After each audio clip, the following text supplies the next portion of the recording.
Wow, thank you, Beth. I've, over the last couple of years, had the privilege of speaking all over the world, and I've never been introduced to the stage quite like that before, so thank you.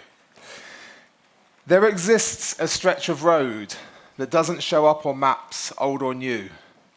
It's a place where, relatively speaking, few people ever go. But those who do travel there are rewarded handsomely for their efforts, especially those who venture there on a regular basis. It's here, on the extra mile, that life's high achievers and successes distinguish themselves from the masses. Because such is life that we can't enjoy the fruits of enduring success without having first repeatedly traveled that extra mile. It's that one last rep, sprint in the dark on the bike when no one's watching. It's the hours spent working on our business late at night when the kids have gone to bed. It's the time spent following up on our prospects when everybody else has stopped.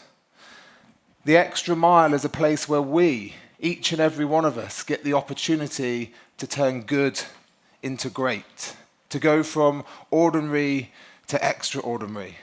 It's a place where champions are made, where diamond managers emerge and chairman's bonus qualifiers are forged. There are no crowds lining the extra mile, no spectators cheering our name, no cameras, no flashlights as we unquestioningly give of ourselves over and over again. Nothing. Just you and that lonely road ahead. And for that reason, it will always be the hardest stretch of road any of us will ever travel. But it's also the only path that will lead us to lasting success as a friend, as a partner, as a business owner, as an athlete. Because in the end, everything is better when we give more. The difference between those who are regularly achieving the goals that they set themselves in life and those that are not is the willingness to go that extra distance, the ability to consistently do more than is expected. Why? Because it's always worth it. And yet there's a catch. Because no matter how hard we work, no matter how many sacrifices we make, no matter how many times we go the extra distance, there are always going to be setbacks and failures. As long as there can be no night without day, there can be no winning without losing, no gym without tonic, there can be certainly no success without failure. The two are intrinsically linked, they go hand in hand. Think about it for a moment. Each and every one of us in this room, for every success we've achieved and every goal that we're striving to achieve, we do so by playing a calculated game of risk, knowing that the end result might be the exact opposite of what we set out to achieve. I know how that feels, as you've just seen. And it's not just that. Over the last 5 years on my journey, there have been numerous setbacks and disappointments along the way. For every high, there's been monumental lows.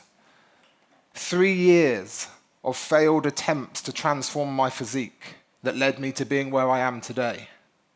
I failed to reach the summit of Europe's highest mountain, Mount Elbrus in Russia, at the first time of asking.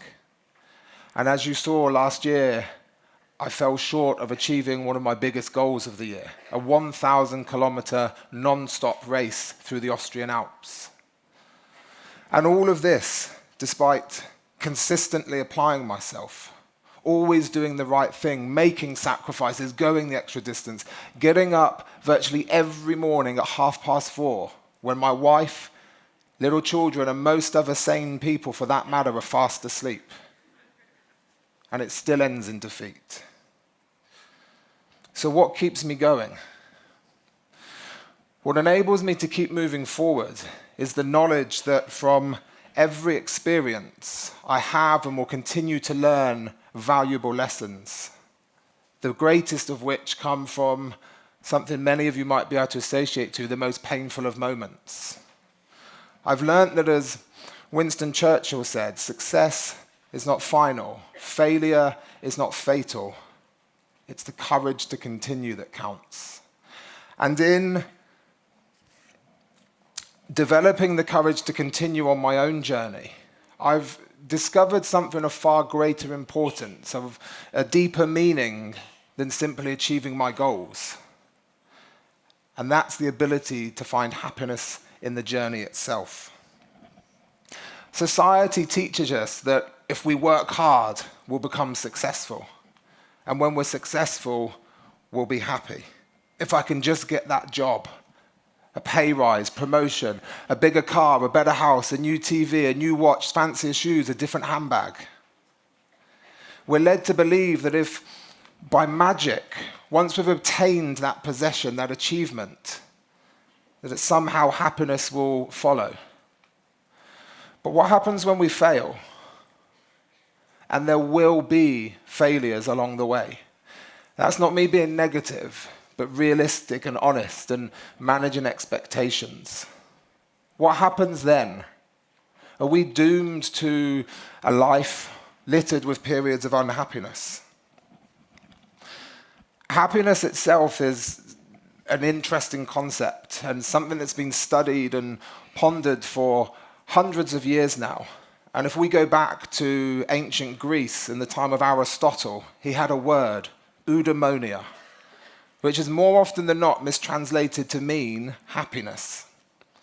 And yet the more accurate translation of this word is human flourishing, which I absolutely love, because what it does is it acknowledges that happiness isn't all about material possessions and achievements, but rather finding the joy in the simple things of everyday life. Taking an early morning walk with our partner, sitting down to a family meal, sharing a laugh and a joke with our friends, or tucking the kids in at the end of the day, all the while striving to reach our full potential. And that, believe it or not, can include having weaknesses and shortcomings. The joy is to be found in the journey itself, in always trying to be our best. And I think more importantly for me, not just trying to be our best, but understanding that our best is good enough. It might not be as good as the person sat next to you, but as long as you're striving to be the best you can be, that's what matters in life. What I find really interesting is what happens when we are happy. And there's been extensive research done to prove that when our mood, when our mindset is happy, our motivation levels are higher and our brain works in a more productive way. And therefore, we're more likely to be successful. So happiness then is the key to success and not the other way around. So as we move into this new year, let us do so with inspiration, motivation, to take on our greatest challenges yet, to set the bar higher than we've ever set it before. But in doing so, to find those moments of happiness along the way.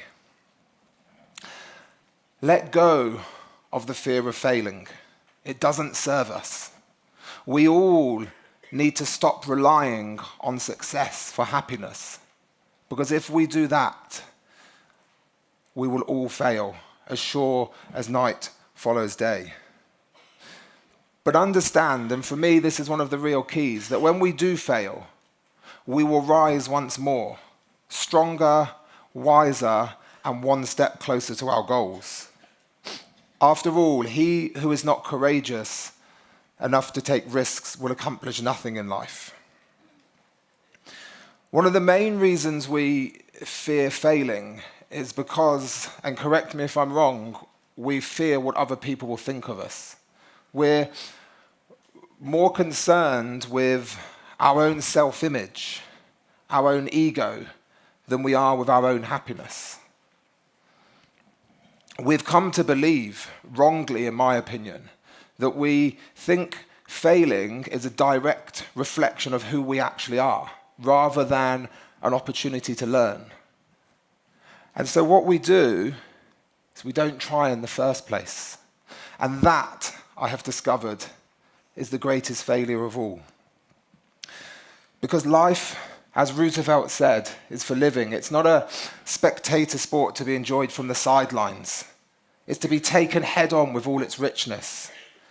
The credit belongs to the man who is actually in the arena, whose face is marred by dust, sweat, and blood, who strives valiantly, who errs, who comes short again and again, because there can be no effort without error and shortcoming. Every setback we encounter is an opportunity for us to learn. Every defeat contains its own seed of knowledge that enables us to grow, develop, and move forward on our journey. I say this as someone who last year had my most successful year, but right in the middle, as you saw, I had one of my most painful defeats. So I really do know how hard it is when we fall. I really do know how difficult it is when the emotions roar, and even now, 6 months on, it hurts. And in those moments, to find the positives so that we can get up and move forward. But as I said, I also know that from the ashes, the phoenix will rise again. And it's the deepest hurt that enables us to grow into our highest, happiest self. Every experience, good or bad, gives us an opportunity to grow into our greatness. And we all have greatness within. The success and recognition for our efforts comes long after we've put the hard work in. But eventually, we will be rewarded in public for that which we tirelessly do in private. But in the meantime, each and every one of us has to be prepared to do that little bit extra in order to be the best that we can be, no matter what field we're competing in. Whether it's as professional network marketers building forever businesses, as endurance athletes pushing ourselves and our minds, bodies to the physical limits, or simply living life to its fullest. We don't just become excellent. In order to obtain excellence, we have to work hard. And we obtain it day after day, little by exhausting little bit. We go the extra mile because, to borrow the words of Roosevelt once more, at best it will result in high achievement. At worst, if we fail while daring greatly, and our place will never be amongst those timid souls who knew neither victory nor defeat. Champions are always willing to do more, to give more, to be more. That's why they are champions. So to get past the crowds on the road to success, we have to be willing to go that extra distance. We have to be willing to push the limits of what's possible now so that nothing is impossible in the future. I've got some pretty scary goals this year that are going to push me right outside of my comfort zone, as I'm sure each and every one in this room has. So let me ask you, are you prepared to come on that journey with me? Are you prepared to risk failure, to go the extra distance, to lay it all on the line in the belief that we can and will find happiness and success? It's not going to be easy. I can tell you that much. I know from experience, actually, it's going to be pretty damn hard. But it's possible. And I'm excited not just for where my journey is going to go over the next 12 months, but where each and every one of us can be this time in a year. We are all champions, and there is nothing we can't achieve. Thank you.